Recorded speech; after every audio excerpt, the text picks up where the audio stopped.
To prove that Jesus fulfilled prophecy, the synoptic Gospels sometimes cite Old Testament scripture that was not written as prophecy. That's a problem. Consider Matthew declaring that Jesus spent his childhood in Egypt.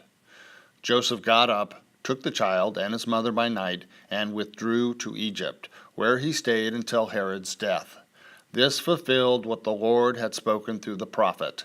Out of Egypt I called my son. Only Matthew's Gospel mentions Egypt. Mary and Joseph leave their home in Bethlehem for Egypt. Luke says Mary and Joseph have a home in Galilee. They visit Bethlehem due to a census. And Jesus was raised in Galilee. That's a contradiction. Matthew places Jesus in Egypt due to Hosea chapter 11, verse 1. And out of Egypt I called my son. But Hosea is not about a future Messiah. God famously called the nation of Israel out of Egypt during the Exodus. That fact is part of Jewish culture.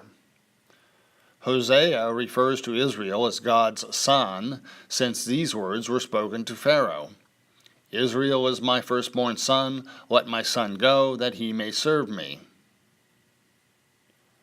By putting Jesus in Egypt, Matthew seems to indulge in prophecy historicized, not history remembered.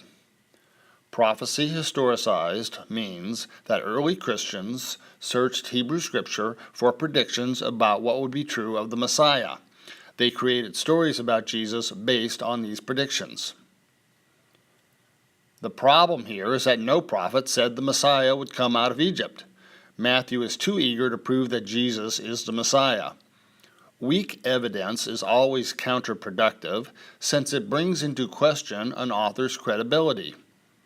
Matthew's Gospel has many problematic passages, so I assume that very little in Matthew's Gospel literally happened.